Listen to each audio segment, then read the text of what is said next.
ஆண்டவராகிய இயேசு கிறிஸ்துவின் அன்பின் நாமத்தினாலே அனைவரையும் வாழ்த்தி மீண்டும் நான் உங்களை வரவேற்கிறேன். கர்த்தரை ஆசீர்வதிப்பாராக. இந்த நாளிலும் நாம் தேவனுடைய வார்த்தையை கேட்கலாம். கடந்த நாட்களிலே நாம் கிட்டத்தட்ட 4 மாதமாக நாம் கனி கொடுப்பதை குறித்து நாம் சிந்தித்து வருகிறோம்.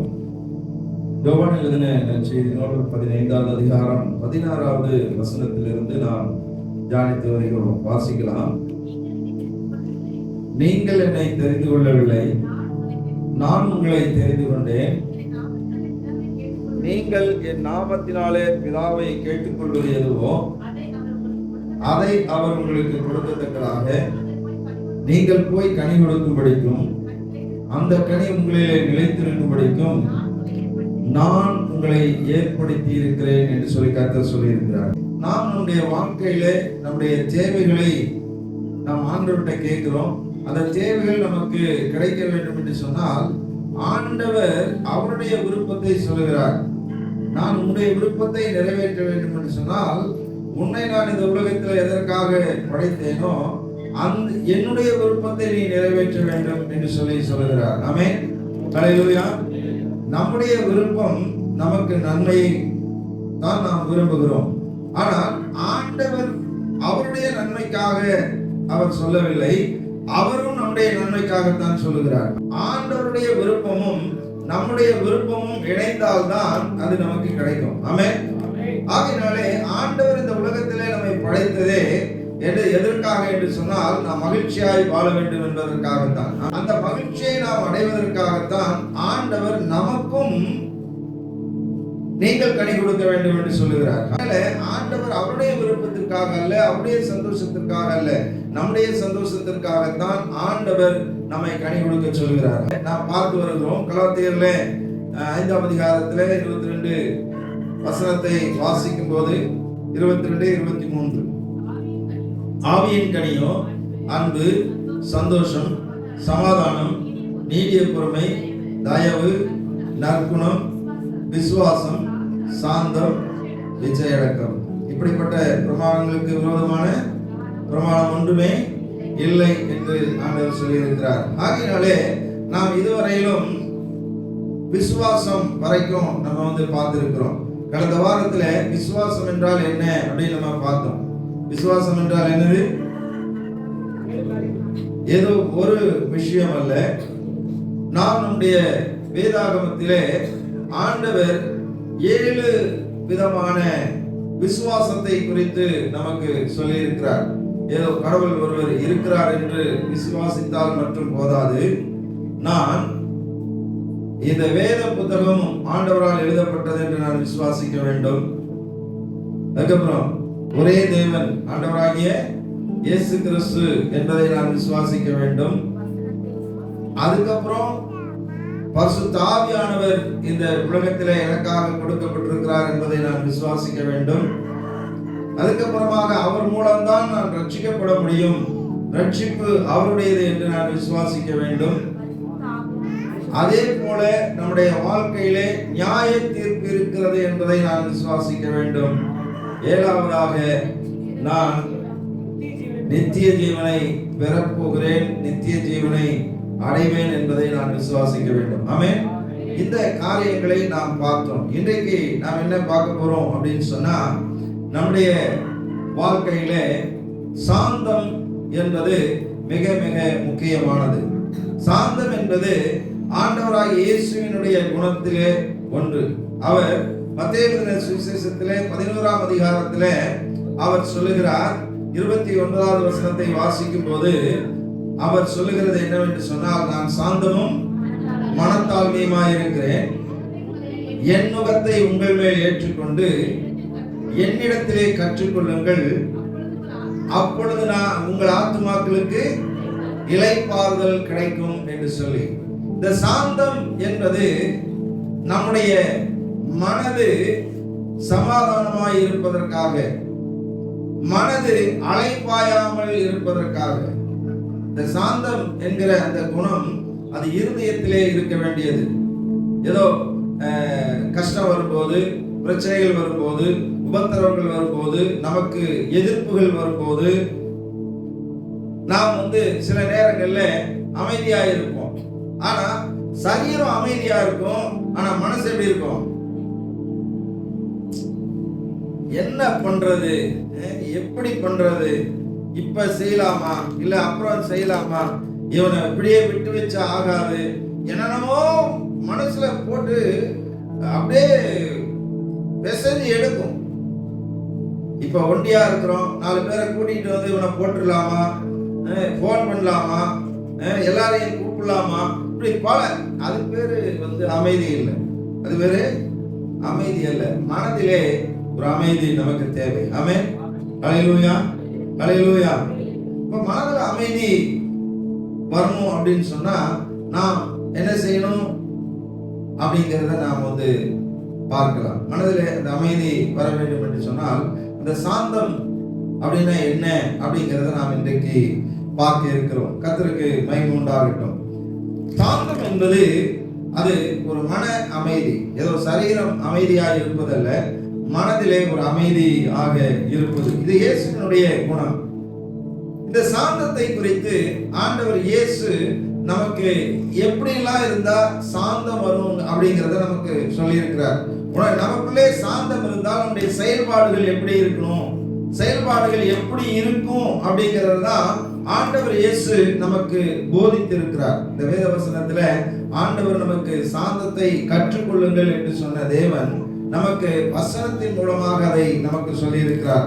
வாசிக்கலாம். லூக்கா எழுதின சுவிசேஷம் 6ஆம் அதிகாரம் 29வது வசனத்தை நாம் வாசிக்கும் போது அவர் சொல்லுகிறார், உன்னை ஒரு கன்னத்திலே அறைந்தால் இரண்டாவது மறு கன்னத்தையும் என்ன செய், கொடு.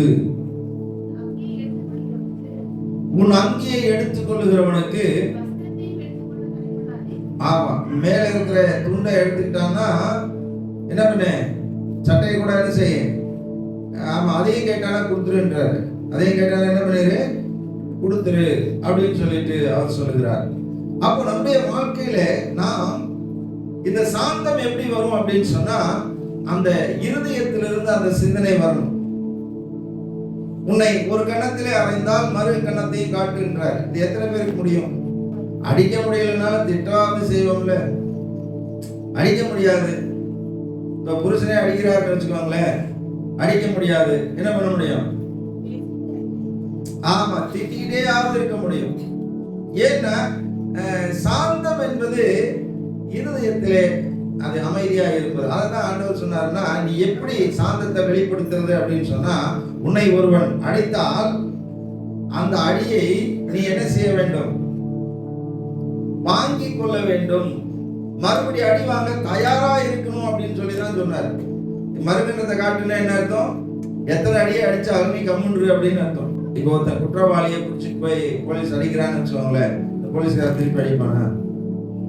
சொல்லுங்களேன், முடியாது.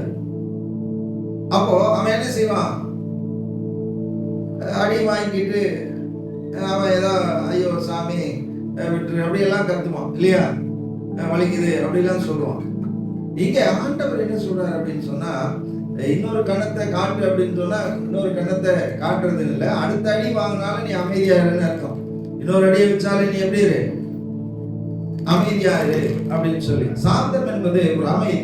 சாந்தம் என்கிறது என்னது? மன அமைதி. என்ன அமைதி? ஆமா, மனசுக்குள்ள ஒரு அமைதியாக இருப்பது. அப்போ நமக்கு என்ன துன்பங்கள் நேர்ந்தாலும் அந்த துன்பத்தை சகித்துக் கொள்வது. அதுதான் 1 கொரிந்தியர் 13ஆம் அதிகாரத்துல அன்பு சகலத்தையும் சகிக்கும், சகலத்தையும் என்ன செய்யும், தாங்கும், சகலத்தையும் சகிக்கும் என்று சொல்லி இருக்கிறது. அப்போ ஆண்டவர் இயேசு நமக்கு சொல்லுவது என்னவென்று சொன்னால், உன்னிடத்திலே நீ அன்பு கூறுவது போல பிறரிடத்திலும் அன்பு கூறுவாயாக என்று சொன்னால், உன்னை ஒருவர் அடிக்க முற்பட்டால் நீ அந்த அடியை வாங்குவதற்கு தயாராக இரு. ஆகையினாலே திருப்பி தாக்காமல் இருப்பது, பேசுவதற்கு பதில் பேசாமல் இருப்பது, இது பேர் தான் என்ன அப்படின்னு சொன்னா சாந்தம் அப்படின்னு சொல்லி அவர் சொல்றார். இரண்டாவதாக கலாத்தியர் 6ஆம் அதிகாரம் 1-2 வசனங்களை நாம் வாசிக்கும் போது அங்கே ஆண்டவர் நமக்கு சொல்லும் போது என்ன சொல்றார் அப்படின்னு சொன்னா, நீ மற்றவர்களுக்கு உன்னுடைய அதாவது குற்றம் செய்தவர்களை பார்க்கும்போது மனசுல அமைதி இருக்கணும். மனசுல என்ன இருக்கணும்? அமைதி இருக்கணும் அப்படின்னு சொல்லி அவர் சொல்றாரு. அமைதியாக இருந்து அதை கையாள வேண்டும் என்று சொல்லி ஆண்டவர் சொல்லுகிறார். வாசிக்கலாம். ஒருவன் யாவொரு குற்றத்தில் அகப்பட்டால் ஆவிக்குரியவர்களாகிய நீங்கள் சாந்தமுள்ள ஆவியோடே அப்படிப்பட்டவனை சீர்பொருந்த பண்ணுங்கள். ஹல்லேலூயா, ஹல்லேலூயா. நீயும் சோதிக்கப்படாதபடி உன்னை குறித்து எச்சரிக்கையாயிரு. ஒருவர் பாரத்தை ஒருவர் சுமந்து இப்படியே கிறிஸ்துவின் பிரமாணத்தை நிறைவேற்றுங்கள். அடுத்தது சாந்தம் அப்படின்னு சொன்னா என்ன அப்படின்னு சொன்னா மற்றவர்களுடைய பாரத்தை சுமப்பது. மற்றவருடைய பாரத்தை சுமப்பது. அதாவது ஒருவன் குற்றவாளியாக இருக்கிறான் அப்படின்னு சொன்னா, இன்னைக்கு ஒருத்தன் தவறு செஞ்சிட்டான். அதாவது இப்படி பாருங்களேன், ஒருத்தன் யாரையாவது பிடிச்சி அடிச்சுட்டு இருக்கிறான்னு வச்சுக்கோங்களேன், போய் வந்து தடுப்போம். மேல அடிச்சுக்கிட்டே இருந்தான்னா நீங்களும் 2 வைப்பீங்க. நீங்களும் என்ன செய்வீங்க? 2 வைப்போம். முடிஞ்சா வைப்போம், இல்லைன்னா திட்டவாவது செய்வோம். ஏன்டா இப்படி செய்யற அப்படின்னு சொல்லிட்டு. அப்போ ஒரு குற்றவாளியை நீ பார்க்கும்போது அவரிடத்திலே உன்னுடைய அமைதியை காட்ட வேண்டும். உன்னுடைய அமைதியை என்ன பண்ணும்? காட்டணும். ஏன்னு சொன்னா அவனும் இந்த உலகத்திலே ஒரு மனிதன், ஆண்டவரால் படைக்கப்பட்டவன். அவனும் ஏதோ ஒரு காரணத்துக்காக தான் சண்டை போடுறான். ஏதோ ஒரு காரணத்துக்காக என்ன பண்றான்? சும்மா சண்டை போடுவாங்களா யாராவது? யாருமே சண்டை போட மாட்டாங்க. நீங்க யாரென்னா கேட்டு பாருங்க. யார் சண்டை போட்டாலும் சரி, கோழி சண்டை போடுறதுன்னு வச்சுக்கோங்களேன், அது காரணம் இல்லாம சண்டை போடுதா? கோழி கூட காரணம் இல்லாம சண்டை போடாது. நாய் கூட காரணம் இல்லாம சண்டை போடாது. ஏன்னா அது எல்லைக்கு வந்திருக்கும். அது அதனால என்ன பண்ணும்?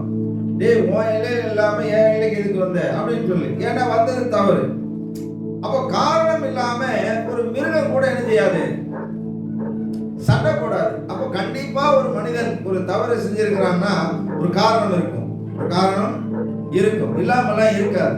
அப்போ எனக்கு மன அமைதி எப்படி வரும்னு சொன்னா, அதான் யாக்கோபு சொல்றார், நாம் எல்லோரும் அநேக விஷயங்களில் என்ன செய்கிறோம்? தவறுகிறோம்.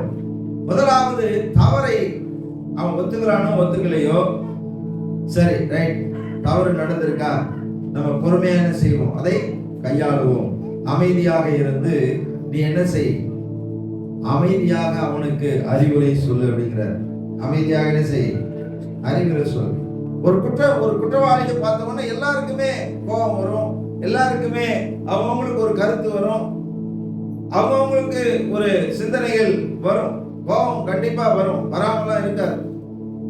அப்ப நம்முடைய வாழ்க்கையில நாம் என்ன செய்யணும் அப்படின்னு சொன்னா, இந்த சாந்தம் அப்படிங்கிறது என்ன அப்படின்னு சொன்னா, என்ன நடந்தாலும், இந்த உலகத்துல என்ன நடந்தாலும், யாருக்கு என்ன நடந்தாலும், நமக்கு நடந்தாலும், மற்றவர்களுக்கு நடந்தாலும், அல்லது ஒருவன் மிகப்பெரிய குற்றவாளியாக இருந்தாலும் அவனை பார்க்கும்போது நாம் அமைதியாக இருக்க வேண்டும். அவங்களை பார்க்கும்போது எப்படி இருக்கணும்? சொல்லுங்க. ஆமா, இன்னைக்கு நம்ம உலகத்துல மிகப்பெரிய பிரச்சனையே என்ன அப்படின்னு சொன்னா, இந்த சாராயத்தினால வர பிரச்சனை தான். சாராயத்தினால வர்ற பிரச்சனை தான். அவன் குடிச்சிட்டு வரான் அல்லது சண்டை போடுறான், குடிச்சிட்டு கிடக்குறான் அப்படின்னு சொன்னா பார்த்த உடனே என்னதான் வருது? மனைவிக்கு டெய்லி புருஷன் குடிச்சிட்டு வரான், எப்படி இருக்கும்? கஷ்டமா இருக்குமா? ரொம்ப கஷ்டமா இருக்கும். ஆனா அதே கோபத்துல நம்ம பேசுறதுனாலதான் அந்த மனுஷனை நம்மளால என்ன பண்ண முடியல? சரிப்படுத்த முடியவில்லை. அதைதான் இங்க ஆண்டவர் சொல்றார். ஒருவன் குற்றம் புரிந்து தவறு செஞ்சு வரும்போது சாந்தமுள்ள ஆவியோடு அவனுக்கு சொல்லு. சாந்தமுள்ள ஆவியோடு அவனுக்கு சொல்லு அப்படின்னு சொல்லிட்டு ஆண்டவர் சொல்றார். ஒருவர் பாரத்தை ஒருவர் சுமப்பது. மற்றவங்களுக்கு கஷ்டமா இருக்கா? சரி விடுப்பா அப்படின்னு சொல்லிட்டு நாம் மற்றவர்களுடைய பாரத்தில், அப்ப அவன் தவறு செஞ்சு மாட்டிட்டான அந்த தவறுல இருந்து அவனை விடுவிப்பதற்கு பொறுமையாக நீ அவனுக்கு அதை எடுத்து சொல்லு அப்படின்னு சொல்லி சொல்றாரு. ஆமென். மூன்றாவதாக நாம் பார்த்தோம் அப்படின்னு சொன்னா 2 தீமோத்தேயு 2ஆம் அதிகாரம் 25-26 வசனத்தை வாசிக்கும் போது, நமக்கு விரோதமாக செய்கிறவர்களையும் நாம் எப்படி கையாள வேண்டும் பொறுமையா அப்படின்னு சொல்லிட்டு அங்கே சொல்லுகிறார். வாசிக்கலாம். தீமோத்தேயுக்கு சொல்லும்போது வாசிங்க. எதிர் பேசுகிறவர்கள் சத்தியத்தை அறியும்படி தேவன் அவர்களுக்கு மனம் திரும்புதலை அருளத்தக்கதாக பிசாசானவன் பிசாசினுடைய இச்சையின்படி செய்வதற்கு அவனால் பிடிக்கப்பட்டவன் மறுபடியும் மயக்கம் தெளிந்து அவன் கண்ணிக்கு நீங்கத்தக்கதாகவும் சாந்தமாய் அவர்களுக்கு உபதேசம் பண்ண வேண்டும். ஆமென். அல்லேலூயா, அல்லேலூயா. நம்ம சொல்ற கருத்துக்கு எதிர்கருத்து சொல்லுவார்கள். நம்ம பேசுறது சில பேர் ஒத்துக்கவே மாட்டாங்க. பாருங்க, ஒத்துக்குவாங்களா? எல்லாரும் ஒத்துக்கிறாங்களா? நீங்க ஏதாவது சொன்னா ஒத்துக்கிறாங்களா? எல்லாரும் ஏப்பா இப்படி தப்பு செஞ்சுட்டு இப்படி செய்யாத, அது எப்படி நீ அந்த இடத்துல இருந்து பார்த்தீங்கன்னா தான் தெரியும். அந்த இடத்துல நீ இருந்து பார்த்தாதான் தெரியும். நீ உன் பாட்டி சொல்லிட்டு போயிருவ. நீ வந்து இருந்து பாரு இந்த இடத்துல, நீ அந்த மாதிரிதான் ஆவ அப்படின்னு சொல்லுவாங்க. அப்போ நம்ம எதிர்த்து பேசுகிறவர்கள், நமக்கு விரோதமாக செயல்படுகிறவர்கள் எப்படி இருக்கிறாங்கன்னு நினைச்சுக்கணும்னா, அவங்க பிசாசினாலே பிடிக்கப்பட்டு எதுல இருக்கிறாங்க? மயக்கத்துல இருக்கிறாங்க. எப்படி இருக்கிறாங்க? இப்போ ஒருத்தன் குடிகாரன் உங்களை திட்டுறான்னு வச்சுக்கோங்களேன், என்ன பண்ணுவீங்க? அவன் போதையில பேசுறான்டா, வாடா நம்ம போயிருவோம் அப்படின்னு சொல்லி போயிருவோம். அப்படிதானே? ஹலோ, அப்படியா வேறையா? அப்படிதான். அது மாதிரி அவனும் ஒரு போதையில இருக்கிறான். அவன் அப்படின்னா திட்டுறான்னு வச்சுக்கோங்களேன், அவன் எப்படி இருக்கிறான்னு அர்த்தம்? போதையில இருக்கிறான்னு அர்த்தம். என்ன போதை? சாராய போதை இல்ல, பிசாசு பிடிச்சிருக்கவன். அவன் அந்த மயக்கத்துல இருக்கிறான். அப்ப அவன் மயக்கம் தெரியணும். அதுக்கு நாம என்ன பண்ணணும்? அமைதியா இருக்கணும். என்ன பண்ணணும்? அமைதியா இருக்கணும். வேற ஒண்ணும் இல்லை. அப்ப இங்க ஆண்டவர் நமக்கு சொல்லுவது என்னவென்று சொன்னால், எதிர் பேசுகிறவர்கள் சத்தியத்தை அறியும்படி அவன் அவர்களுக்கு மனம் திரும்புதலை அருளத்தக்கதாகவும் பிசாசினுடைய இச்சையின்படி செய்ய அவனால் பிடிக்கப்பட்டவன் அவன் மறுபடியும் மயக்கம் தெளிந்து அவன் கண்ணிக்கு நீங்களாக்கவும் சாந்தமாய் அவர்களுக்கு என்ன செய், புத்தி சொல்லு அப்படின்னு சொல்றார். அப்போ ஒருவன் நமக்கு விரோதமாக செயல்படுகிறான் என்று சொன்னால், அவனிடத்திலே நான் அமைதியாக இருந்து அவன் எப்படியாவது மயக்கம் தெளிய வேண்டும். எப்படியாவது என்ன பண்ணும்? ஆமா, இந்த குடிகாரங்களுக்கெல்லாம் பாத்தீங்கன்னா, குடிகாரனுக்கு தாங்க குடிகாரனுடைய பிரச்சனை தெரியும். யாராவது ஒருத்தர் ரொம்ப மயக்கமா கிடந்தாங்கன்னா, இந்த அரை போதையில் இருக்கிறவன் தவிப்பான். டே, எப்படியாவது இவன் செத்துக்கிட்டு போயிடுவான்டா, இவன் எப்படியாவது காப்பாற்றணும் அப்படின்னு அவனுக்கு தண்ணியை ஊற்றவும் எதையாவது கொண்டாந்து கொடுக்கவும். ஏன்னா அவனுக்கு ஏற்கனவே இப்படிலாம் நடந்திருக்கும். ஏற்கனவே இப்படிலாம் நடந்திருக்கும். ஆனால் அவன் செத்துடக்கூடாது. நாளைக்கு செத்துட்டான என்ன பண்றது அப்படின்னு சொல்லிட்டு அவன் எப்படியாவது அந்த போதையில போதை தெளியணுன்ற அந்த ஒரு முயற்சி பண்ணும். நம்மள என்ன பண்றோம்? யாராவது ஒருத்தன் அப்படி பிசாசு பிடிச்சு இப்படி தவறான பாதையில போறானா, அழியிட்டோம் அப்படின்னு சொல்லி நம்மளாம் என்ன பண்றோம்? விட்டுறோம். அவன் பண்ணதுக்கு இப்படிதான் வரணும், போட்டு விடு அப்படின்னு சொல்லி. ஆனால் இங்கே சாந்தம் என்பது என்னவென்று சொன்னால், மற்றவர்கள் குற்றவாளிகளாக இருந்தாலும் நமக்கு விரோதிகளாக இருந்தாலும் அவர்கள் பிசாசினாலே பிடிக்கப்பட்டிருக்கிறார்கள், அந்த மயக்கத்தில் இருக்கிறார்கள் என்பதை நான் மனதில் கொண்டு போது என் மனசு எப்படி இருக்கும்? அமைதியாயிரும். என்ன ஆயிடும்? அமைதியாயிரும். அவங்களை எப்படியாவது அதுல இருந்து காப்பாற்றணும் அப்படிங்கிறது தான் நம்முடைய சிந்தனை இருக்கும். ஆமென். ஆகையினாலே நம்முடைய வாழ்க்கையிலே நாம் சாந்தத்தை கற்றுக்கொள்வதற்கு ஆண்டவர் இப்படிப்பட்ட வழிகளை எல்லாம் நமக்கு ஆண்டவர் கொடுத்திருக்கிறார். நான்காவதாக, சாந்தம் இருந்தால் நம்ம என்ன பண்ணுவோம் அப்படின்னு சொன்னா, தீர்க்கதரிசி புத்தகம் 3ஆம் அதிகாரம் 2வது வசனத்தை வாசிக்கும் போது, சண்டை பண்ணாம இருக்கிறது பேரு சாந்தம். சண்டை பண்ணாம இருக்கிறது பேரு என்னது? சாந்தம் என்று சொல்லுகிறது. வாசிங்க. தீத்துவின் புத்தகம் 3வது அதிகாரம் 2வது வசனம்.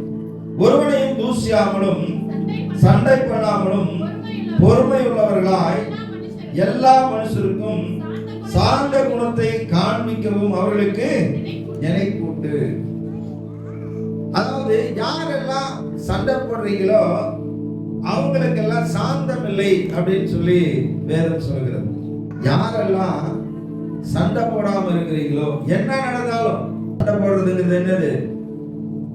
சாந்தத்துக்கு ஆப்போசிட். சாந்தத்துக்கு ஆமா. சண்டையே வருது, உன்னை பிடிச்சிட்டு கண்ணா பின்னான்னு திட்டுறாங்கன்னு வச்சுக்கோங்களேன். ஏன்டா திட்டுறேன்னு கூட கேட்காம இருந்தீங்கன்னா எப்படி இருக்கும்? அமைதியா இருக்கிறீங்கன்னு அர்த்தம். எப்படி இருக்கிறீங்க?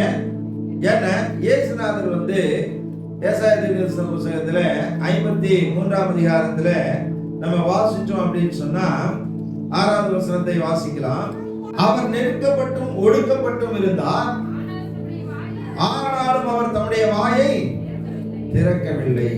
வாயை திறக்காம இருக்கிறது மட்டுமல்ல, மனதளவிலே அமைதியாக இருக்க வேண்டும். சில நேரத்துல போய் நம்ம ஏதாவது மாட்டிக்கிட்டோம்னா வாய் பேசாம கம்முன்னு வந்துருவோம்.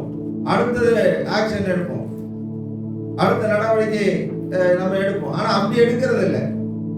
இங்கே சாந்தம் என்பது நம்ம யார் திட்டினாலும் சரி, நமக்கு யார் என்ன துரோகம் பண்ணாலும் சரி, நம்ம அமைதியா இருக்கிறது பேர் தான் என்னது? சொல்லுங்களேன். அது பேர் தான் என்னது? சாந்தம். நம்மளும் கூட கூட பேசிட்டு இருந்தோம்னா அது பேர் என்ன கிடையாது? சாந்தம் கிடையாது. ஆகையினாலே இங்கே வேதம் என்ன சொல்லுது அப்படின்னு சொன்னா, சண்டை பண்றதுங்கிறதும் சொல்லுது, என்ன தூசிக்கிறது. என்ன பண்றது? தூசிக்கிறது என்னது? அவங்களும் நம்மளை பத்தி 4 பேர்கிட்ட சொல்றாங்கன்னா நாமளும் அவங்கள பத்தி 4 பேர்கிட்ட சொல்லிட்டு இருக்கிறது. ஏன்னா அவன் மட்டும்தான் அவங்ககிட்ட மட்டும் கவலை இல்லையா? அவன் என்ன ரொம்ப யோக்கியமானவனா அப்படின்னு சொல்லிட்டு நம்ம என்ன பண்ணுவோம்? நாமளும் சொல்ல ஆரம்பிச்சிருவோம். அது பேரு சாந்தம் இல்லை. யார் என்ன பண்ணாலும் பேசினாலும் சரி, ரைட், ஓகே, கர்த்தர் அதை பார்த்துக் கொள்வார். ஆமென். ஆமா, மனுஷர் பேசும் வீணான வார்த்தைகள் எல்லாவற்றுக்கும் அவங்க கணக்கு கொடுக்கணும். நியாய தீர்ப்பு நாளிலே அவங்க கணக்கு கொடுக்கணும். அதனால நான் அதுக்காக ஒன்றும் பண்ண முடியாது. என்னை நான் தீட்டுப்படுத்திக் கொள்ளக்கூடாது. நான் இயேசுவினுடைய பிள்ளை, நான் இயேசுவினுடைய வழியிலே நடக்கிறவன். இயேசு எப்படி அவர் நெருக்கப்பட்டும் ஒடுக்கப்பட்டும் இருந்தாரோ அதுபோல எனக்கு நெருக்கம் வரும்போது, என்னை மற்றவர்கள் ஒடுக்கும் போது நான் அமைதியாக இருக்க வேண்டும். அவங்க சொன்ன சொல்லிட்டு போறாங்க. சில பேர் சொல்லுவாங்க, ஏய் உன்னை இப்படிலாம் சொல்றாங்க, அவன் எவ்வளவு பண்ணியிருக்கிறான், நீலாம் சொல்ல மாட்டேன், என்ன பைத்தியமா, அவன் எவ்வளவு அக்கிரமம் பண்ணியிருக்கிறான், அநியாயம் பண்ணி, அதை சொல்லு, அவன் யோக்கியமா பேசிக்கிறான், நீ கம்முன்னு இருக்கிற அப்படின்னுவாங்க. இருக்கட்டுமா, பரவாயில்ல. ஆண்டவரே சொல்லியிருக்கிறார்.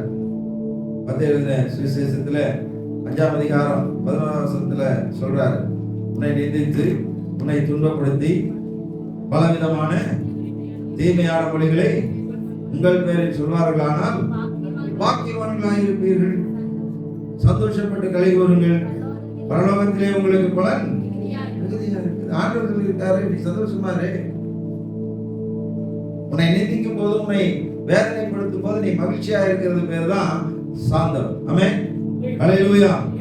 அதனால நான் யாரோ என்னமோ சொல்லிட்டு போட்டோம், அதனால எனக்கு ஒரு பிரச்சனையும் கிடையாது. யார் நம்ம என்ன சொன்னாலும் நம்ம அந்த மாதிரி ஆயிடுறது கிடையாது. அந்த மாதிரி ஆயிடுறது கிடையாது. நீ என்னவோ அதான் நீ. ஆமென். நீ என்னவோ அதான் நீ. அது பாஸ்டர் சொன்னா கருமாயிருமா? நான் பாஸ்டர் தான், கட்டகரேன்னு இருக்கிறான் ஸ்ரீமன் அப்படின்னு சொன்னா அது ஆயிருமா? ஆமா, சொல்ற ஆளு யாரா இருந்தாலும் பிரச்சனை கிடையாது. நான் தான். ஆமென். நானே நான். அதனால என்னை பத்தி யாரும் என்னமோ சொல்லு, அதனால எனக்கு ஒரு பிரச்சனையும் கிடையாது. ஏனென்றால் நான் இயேசுவினுடைய பிள்ளை. ஆமென். நான் இயேசுவினுடைய பிரதிநிதி. ஆமென். இயேசு என்னோடு இருக்கிறார். ஆமென். அவர் என்னோடு, நான் மோசமானவனா இருந்தா அவர் என்னை விட்டு போயிருக்கணும் எப்பயோ. அவர் தான் சொல்றாரு, நான் உன்னை விட்டு விலகுவதும் இல்லை, உன்னை கைவிடுவதும் இல்லைன்னு சொல்றாரு. நான் உனக்குள்ளே உலாவி உனக்குள்ளே வாசம் பண்ணி உங்கள் தேவனாயிருக்கு. நீ கருப்பா இருந்தாலும் சரி, சிவப்பா இருந்தாலும் சரி, அல்லது நீ என்ன பண்ணாலும் சரி, எப்படி இருந்தாலும் சரி, ஆனால் நானும் உனக்குள்ளதான் இருக்கிறேன்னு சொல்றாரு. ஆமென். ஆகையினாலே ஆண்டவர் என்ன சொல்லுகிறாரு அதை நாம் சிந்திக்க வேண்டும். ஆமென். அதனால நான் யாரையும் தூசிக்க கூடாது, யாரையும் என்ன பண்ணக்கூடாது. உனக்கு அமைதி இருக்குதுங்கிறத எப்படி நீ அமைதியானவள், உனக்கு சாந்தம் இருக்கிறதுன்னு நீ எதை வச்சு நீ தெரிஞ்சுக்க முடியும்னா, யார் என்ன சொன்னாலும் நீ அமைதியாக இருக்க வேண்டும். ஆமென். தூசிக்க கூடாது. அதுக்கப்புறம் என்ன பண்ணக்கூடாது, சண்டை பண்ணவும் கூடாது. ஆமென். தூசிக்காமல் இருப்பதும் சண்டை போடாமல் இருப்பதும் என்னது, மற்றவங்களை திட்டாம இருக்கிறதும் மற்றவங்களை பத்தி மோசமா பேசாம இருக்கிறதும் சண்டை போடாம இருக்கிறதும் தான் சாந்தம் அப்படின்னு ஐயா சொல்லி இருக்கிறார். ஆமென். அல்லேலூயா. அதனால மற்றவங்க என்னவே பேசிட்டு போட்டோம், அதனால நமக்கு ஒரு பிரச்சனை கிடையாது. நான் தான் என்னை யார் என்ன சொன்னாலும் நான் தான். இயேசு சொல்றாரு, நீ என்னுடைய பிள்ளை அப்படின்றாரு. ஆமென். அதனாலதான் ஆண்டவர் சொல்லும்போது சொல்றாரு, உனக்கு எதை செய்தார்கள் எனக்கே செய்தார்கள் அப்படிங்கிறார். அவங்க இயேசுவை பேசுறாங்க, பேசிட்டு போறாங்க, அதனால நமக்கு ஒரு பிரச்சனையும் கிடையாது. ஆகையினாலே ஐந்தாவதாக அன்பானவர்களே, யாக்கோபு 1 அதிகாரம் 21 வசனத்தை நாம் வாசிக்கும் போது, மற்றவர்கள் நம்முடைய தவறுகளை சுட்டி காட்டும் போது அதை ஏற்றுக்கொள்ள வேண்டும். அது பேருதான் அமைதி. ஆகையால் எல்லாவித அழுக்கையும் கொடிய துர்க்குணத்தையும் ஒழித்துவிட்டு உங்கள் உள்ளத்திலே நாட்டப்பட்டதாயும் ஆத்துமாக்களை ரட்சிக்க வல்லமையுள்ளதாயும் இருக்கிற வசனத்தை சாந்தமாய் ஏற்றுக்கொண்டு. இங்க என்ன சொல்லுது அப்படின்னா, ஒருத்தர் வசனத்தை சொல்றாங்க அப்படின்னு சொன்னா, உனக்கு தான் வசனம் தெரியுமா, எனக்கும் தெரியும் அப்படின்னு சொல்லி சொல்றதல்ல. உனக்குள்ள ஏதாவது ஒரு தவறுகள் இருந்தால் அதை மற்றவர்கள் சுட்டி காட்டும் போது அதை அங்கீகரிக்க வேண்டும், ஏற்றுக்கொள்ள வேண்டும், அதை மாற்றிக்கொள்ள முயற்சி செய்ய வேண்டும். எங்க பார்த்த, எப்படி பார்த்த, யார் சொன்னாங்க, எங்க சொன்னாங்க, நீ மட்டும் யோக்கியமா, இதெல்லாம் அவன் சொன்னவன் அநியாயக்காரனா இருக்கட்டும், நம்மை சுட்டி காட்டுறவன் அவன் ரொம்ப மோசமானவனா கூட இருக்கட்டும், நம்ம கிட்ட அந்த மாதிரி பிரச்சனைகள் இருந்தால் அதை மாற்றிக்கொள்ள வேண்டும். ஆமென். அல்லேலூயா. அது பேர் தான் சாந்தம். ஆமென். சில பேர் சொல்லுவாங்க, நீ மட்டும் யோகியமா, என்ன மட்டும் வந்து சொல்ற, பெரிய ரொம்ப யோகிய மாதிரி அப்படின்னு சொல்லுவாங்க. அது அல்ல. என்கிட்ட தவறு இருக்கா, சரி, அதை திருத்திக் கொள்ளலாம். ஆமென். அல்லேலூயா. அல்லேலூயா. அவன் நல்லவனும் கெட்டவனும், அதனால நமக்கு என்ன, ஆனா நம்மகிட்ட என்ன இருக்கு, தீமை இருக்கு. என்கிட்ட என்ன இருக்கு, தீமை இருக்கு. மீண்டும் வாசிக்கலாம் அந்த வசனத்தை. ஆகையால் எல்லாவித அழுக்கையும் கொடிய துர்க்குணத்தையும் ஒழித்துவிட்டு இருக்கிற வசனத்தை. சில நேரங்கள்ல நம்ம நம்ம கிட்ட தவறு இருக்குது, ஆனால் அந்த வசனத்தை சாந்தமாய் ஏற்றுக்கொள்ளாமல் கோபத்தோடு இருக்கும் போதுதான் அந்த வசனம் நமக்குள்ள வேலை செய்ய மாட்டேங்குது. அந்த வசனம் நமக்குள்ள என்ன பண்ண மாட்டேங்குது. ஆமா, சில பேர் சொல்லும் போது நீ மட்டும் யோக்கியம் போடா அப்படின்ட்டு அந்த வசனத்தின்படி நம்ம மாற முடியாது. அதை ஏற்றுக்கொள்ள வேண்டும், அங்கீகரிக்க வேண்டும். அவன் எப்படிப்பட்டவனா இருந்தா நமக்கு என்ன, ஆனால் என்கிட்ட குறைகள் இருக்கிறது, என்னை நாம் மாற்றிக்கொள்ள வேண்டும். ஆமென். அந்த வசனத்தை நான் சாந்தமாக ஏற்றுக்கொள்ள வேண்டும். ஆறாவதாக நான் என்ன செய்யணும் அப்படின்னு சொன்னா, அது இந்த குணம் வெளியிலலாம் தெரியாது. இந்த குணம் எனக்கு தெரியாது. சொல்லுங்களேன், முடிவிட்டு இருக்கிறீங்க, எல்லாருக்கும் தெரியும். பாருங்க, ட்ரெஸ் பண்ணி இருக்கிறீங்க, எல்லாருக்குமே தெரியும். நீங்க என்னென்ன உங்களை அழகுபடுத்தி இருக்கிறீங்களோ அதெல்லாம் என்ன பண்ணும், வெளியே தெரியும். ஆனா இந்த அழகு அது யாருக்குமே தெரியாது.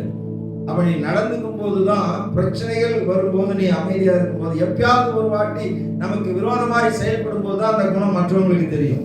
இது எல்லாத்துக்குமே தெரியாது. எல்லாத்துக்குமே என்ன பண்ணாது, தெரியாது. அதுதான் பேதுரு சொல்லும் போது 1 பேதுரு 3 அதிகாரத்துல 4வது வசனத்தை சொல்லும் போது, இது இருதயத்திலே மறைந்திருக்கிற குணம் என்று சொல்லி இருக்கிறது. வாசிங்க. அழியாத அலங்கரிப்பாய் இருக்கிற சாந்தமும் அமைதலும் உள்ள ஆவியாகிய இருதயத்தில் மறைந்திருக்கிற குணமே உனக்கு அலங்காரமாய் இருக்கிறது. ஆமென். இது ஒரு அலங்கார வஸ்துன்னு நீங்க நினைக்கணும். இந்த சாந்தம் அப்படிங்கிறது என்னது? அமைதி. அதான் சொல்றாங்க, அகத்தின் அழகு முகத்தில் தெரியும். அகத்தின் அழகு. ஆமா, சில பேருடைய இயேசுநாதருடைய அவருடைய வெற்றிக்கு காரணமே என்ன அப்படின்னு சொன்னா அவருடைய முகம்தான். அவருடைய முகம்தான். ராஜா கூட பார்த்துட்டு ஏன் மூஞ்ச பார்த்தா அப்படி தப்பு பண்ண மாதிரி தெரியலையே, எப்படி தண்டிக்கிறது அப்படின்னு சொல்லி சொல்றாரு. ராஜா கூட என்ன சொல்றாரு? ஆனா உலகமே சேர்ந்துட்டு என்ன சொல்லுது? ஐயோ இந்த ஆள் மோசமானு சொல்லுது. ராஜாவாக நம்ப முடியல. ஏன்னா மூஞ்ச பார்த்தா அப்படிதான் இருக்குது. ஆமா, நம்ம ஊர்ல இப்படி ஒரு பழமொழி சொல்லுவாங்க, அகத்தின் அழகு முகத்தில் தெரியும் அப்படின்னு. முகத்தை பார்த்தாவே நீங்களே கண்டுபிடிச்சிருவீங்க. ஏன்னா நீங்களாம் பயங்கரமான அதாவது அறிவாளிகள், ஞானிகள். பார்த்த உடனே சொல்லிடுவீங்க இவங்க இப்படிதான் அப்படிங்கிறது நீங்களே சொல்லிடுவீங்க. இது ஒன்றும் அப்படியே ஆவியில நிரம்பி அந்நிய பாஷையில பேசி அப்படி தீர்க்க தரிசனம்லாம் சொல்ல வேண்டிய அவசியம் இல்லை. சாதாரணமா பார்த்தாவே தெரியும்.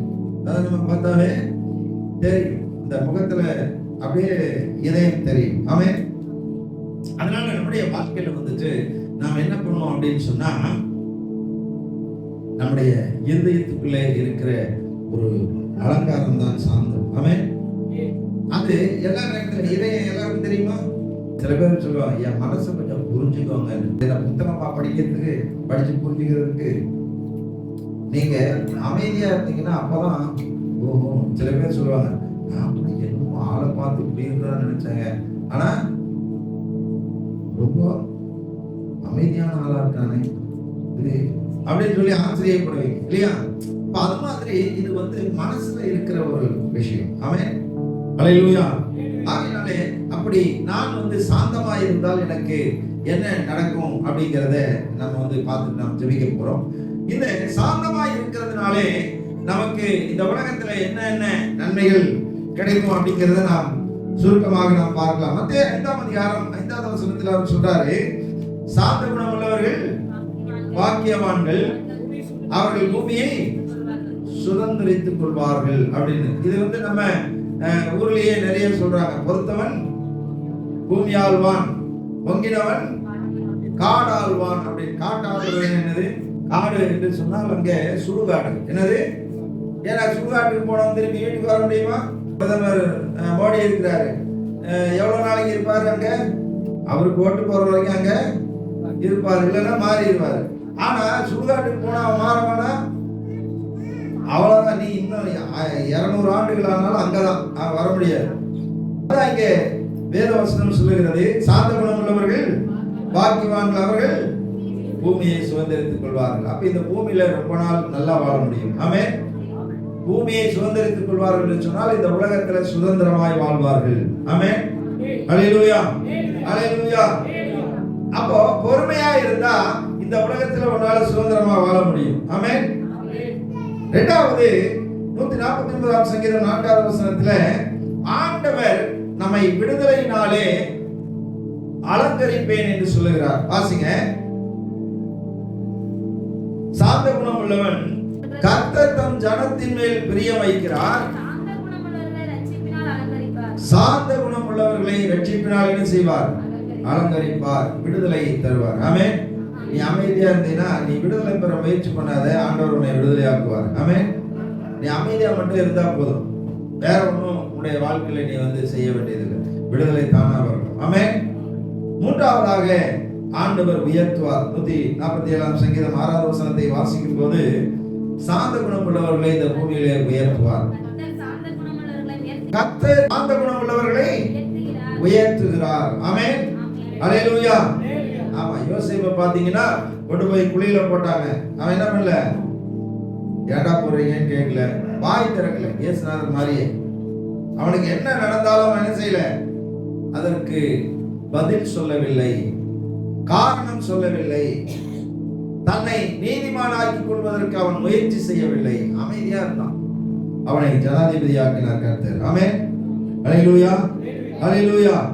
ஆகையினாலே அன்பானவர்களே, நம்முடைய வாழ்க்கையிலே சாந்தமாய் இருந்தால், நமக்கு அப்படி இருந்தா என்னையா பலன் அப்படின்னு சொன்னா, கண்டிப்பா இந்த உலகத்துல நீ சுதந்திரமாய் வாழ முடியும். ஆமென். இரண்டாவது, ஆண்டவர் உனக்கு ரட்சிப்பினால் அலங்கரிப்பேன் என்று சொல்லியிருக்கிறார். மூன்றாவது, அவர் உன்னை உயர்த்துவார். ஆமென். சாந்த குணமுள்ளவர்களை நான் என்ன செய்றேன்? உயர்த்துகிறேன் என்று சொல்லியிருக்கிறார். நிச்சயமாக உன்னை உயர்த்துவார். யோசேப்பை உயர்த்தின கர்த்தர் உன்னை என்ன செய்வார்? உயர்த்துவார். நான்காவதாக, மிகுந்த சமாதானமும் மகிழ்ச்சியும் உண்டாகும் என்று சொல்லி சங்கீதம் 37:11 நம்ம வாசிச்சோம் அப்படின்னு சொன்னா, சாந்த குணமுள்ளவர்கள் பூமியை சுதந்தரித்து மிகுந்த சமாதானத்தினால் மன மகிழ்ச்சியாய் இருப்பார்கள். ஹல்லேலூயா, ஹல்லேலூயா, ஹல்லேலூயா. சாந்த குணமுள்ளவர்கள் மிகுந்த சமாதானம் அவர்களுக்கு இருக்கும். ஆமென். ரொம்ப மகிழ்ச்சியாய் வாழ முடியும். ஆமென். அதனால மகிழ்ச்சியா இருக்கிறதுக்கு இன்னைக்கு மனுஷன் என்னென்னமோ பண்ணி பார்க்கறான், ஆனா மகிழ்ச்சி வர மாட்டேங்குது. ஆனா நீ அமைதியா இரு, தானா மகிழ்ச்சி வரும். ஆமென். அதிக சந்தோஷத்தை அனுபவிக்க வேண்டும் என்று நீ விரும்பினால் என்ன நடந்தாலும் அமைதியா இரு. என்ன நடந்தாலும், உன்னை குற்றப்படுத்தினாலும் அமைதியா இரு, உன்னை குற்றவாளியாக தீர்த்தாலும் அமைதியா இரு. யோசேப்பு எல்லா இடத்துலயும் அமைதியா இருந்தான். எல்லா இடத்துலயும் என்ன பண்ணாங்க? அவனை கொண்டு போய் குழியில போட்டாங்க, அவன் ஒன்னும் சொல்லல. அவன் மறுபடியும் எடுத்து வித்துட்டாங்க, ஏண்டா வித்தன்னு கேட்கல. அவன் கொண்டு போய் இன்னொரு இடத்துல வித்துட்டு போயிட்டான், நீ ஏண்டா வித்தன்னு கேட்கல. அவன் வாங்கிட்டு போனான், அவன் மேல குற்றம் சுமத்தினான். போத்திபாருடைய மனைவி, ஏமா இப்படி பண்ண அப்படின்னு அவன் கேட்கல. இல்ல, நான் நிரபராதின்னு அவன் நிரூபிக்கவில்லை. அவன் அமைதியாக இருந்தான். கர்த்தர் அவனை ஜனாதிபதியாக மாற்றினார். ஆமென், ஹல்லேலூயா. ஆகையினாலே அன்பானவர்களே, இந்த உலகத்துல நாம் உயர்த்தப்பட வேண்டும் என்று சொன்னால், சமாதானமாய் இருக்க வேண்டும் என்று சொன்னால், நான் சாந்தம் உள்ளவனாக இருக்க வேண்டும். ஆமென். அந்த சாந்தம் என்பது என்ன அப்படின்னு சொன்னா, மன அமைதி. மன அமைதி. பிலிப்பியர் 4:6 நம்ம வாசிச்சோம் அப்படின்னு சொன்னா, இந்த சமாதானத்தை நான் பெற வேண்டும் என்று சொன்னால் எல்லாவற்றையும் ஆண்டவர்கிட்ட விட்டுறணும். எல்லாத்தையும் என்ன பண்ணிடணும்? ஆண்டவர்கிட்ட விட்டுறணும். நீங்கள் ஒன்றுக்கும் கவலைப்படாமல் எல்லாவற்றையும் குறித்து உங்கள் விண்ணப்பங்களை ஸ்தோத்திரத்தோடு கூடிய ஜெபத்தினாலும் வேண்டுதலினாலும் தேவனுக்கு தெரியப்படுத்து. ஆண்டவருக்கு சொல்லிட்டு அமைதியா இருக்கு. ஆமென். ஆண்டவர்கிட்ட சொல்லிட்டு என்ன பண்ணுங்க? ஆண்டவரே, முடியலையா? உட்காருங்க. ஆண்டவர்கிட்ட சொல்லுங்க, ஆண்டவரே இப்படி எல்லாம் நடக்குது, நீங்க தான்ப்பா எனக்கு, நீங்க தான் இருக்கிறீங்க. இந்த உலகத்துல வேற யாரும் என்னை பத்தி புரிஞ்சுக்கிட்டவங்க யாரும் கிடையாது. என்னை பத்தி புரிஞ்சுக்கிட்டவங்க நீங்க ஒருத்தர் தான். அதனால நீங்க தான் எனக்கு பதில் செய்ய வேண்டும், நீங்க தான் எனக்கு பலனளிக்க வேண்டும், நீங்க தான் என்னை பாதுகாக்க வேண்டும் என்று சொல்லி நீங்க அவர்கிட்ட உங்களுடைய பிரச்சனையை சொல்லிட்டீங்க அப்படின்னா அவர் அதை மாற்றிக் கொள்வார். ஆமென், ஹல்லேலூயா. ஆகையினாலே ஆண்டவர் மீது நாம் பாரத்தை வைத்து விட வேண்டும். ஆமென். அப்பொழுது எனக்கு மிகுந்த சமாதானம் உண்டாகும். ஆமென். இல்லை அப்படின்னு சொன்னா சமாதானம் வராது, மகிழ்ச்சி வராது, மகிழ்ச்சி வராது. ஆகையினாலே நம்முடைய வாழ்க்கையிலே நாம் என்ன செய்வோம் என்று சொன்னால், இந்த இயேசுவினுடைய குணம், சாந்த குணம் நமக்கு ரொம்ப ரொம்ப ரொம்ப அவசியம். ஆமென். சாந்த குணம் மிக மிக அவசியம். ஏன்னா இந்த உலகத்துல நல்லா சுதந்திரமா வாழணும்னா சாந்த குணம் வேணும். அதே மாதிரி மகிழ்ச்சியா வாழணும்னா சாந்த குணம் வேணும். இந்த பூமியில நான் உயர்த்தப்பட வேண்டும் என்று சொன்னால் சாந்த குணம் வேணும். ஜெபிப்போம். பரிசுத்தமுள்ள பிதாவே, ஆசீர்வதிக்கப்பட்ட இந்த நல்ல நன்றி செலுத்துகிறோம். இப்பொழுது உடைய சமூகத்திலே தேவனே எங்களை தாழ்த்தி ஒப்புக் கொடுக்கிறோம். சாந்த குணமுள்ளவர்கள் பாக்கியவான்கள், அவர்கள் பூமியை சுதந்திரித்துக் கொள்வார்கள் என்று சொல்லியிருக்கிறீங்க. ஆண்டவரே, சாந்த குணம் என்பது என்றால் என்ன என்பதை நாங்கள் இப்பொழுது புரிந்திருக்கிறோம். எங்களை ஆண்டவரே ஒருவர் தண்டிக்கும் போது ஆண்டவர் அந்த தண்டனையை நான் ஏற்றுக்கொள்ள வேண்டும் என்று சொல்லியிருக்கிறேன். இது பேர் தான் சாந்த குணம் என்று சொல்லியிருக்கிறேன். அதே போல ஆண்டவரே, குற்றம் செய்தவர்களை நாங்கள் பார்க்கும்போது ஆண்டவரே அதற்கு அவனை தண்டிப்பதற்கு நாங்கள் முயற்சி செய்யாமல், ஆண்டவரே எப்படி ஆகிலும் அவன் அந்த தவறிலிருந்து அவன் வெளியே வர வேண்டும் என்று சொல்லி அவன் மீது அக்கறை உள்ளவராய் அவனுக்கு சாந்தமாய் நாங்கள் அறிவுரை சொல்ல ஆண்டவர் எங்களுக்கு உதவி செய்வீராக. ஆண்டவரே, எங்களை எதிர்த்து பேசுகிறவர்களுக்கு கூட ஆண்டவரே நாங்கள் கோபப்படாமல் அவர்களுக்கு அன்போடு அறிவுரை சொல்ல வேண்டும், சாந்தத்தோடு அறிவுரை சொல்ல வேண்டும் என்று சொல்லியிருக்கிறீங்க. அப்படி செய்வதற்கு ஆண்டவர் எங்களுக்கு உதவி செய்வீராக. எந்த சூழ்நிலையிலும் ஆண்டவரே, நாங்கள் எங்களை யார் என்ன பேசினாலும் என்ன தூசித்தாலும் நாங்கள் தூசிக்காதபடி, ஆண்டவரே எங்களிடத்திலே சண்டைக்கு வந்தாலும் நாங்கள் இடத்திலே சண்டை போடாதபடி எங்களை காத்துக் கொள்வீராக. ஆண்டவரே, காத்துக்கொண்டு நாங்கள் சாந்த குணமுள்ளவராய் வாழ எங்களுக்கு உதவி செய்வீராக.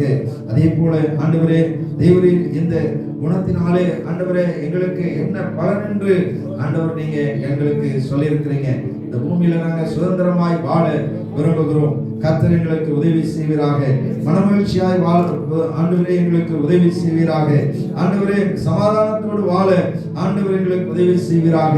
நாங்கள் சாந்த குணமுள்ளவர்களாய் இருந்தால் ஆண்டவர் இந்த பூமியில எங்களை உயர்த்துவேன் என்று சொல்லியிருக்கிறேன். அப்பா, தேவனுடைய கருத்தில் எங்களை ஒப்பு கொடுத்து நாங்கள் செபிக்கிறோம்.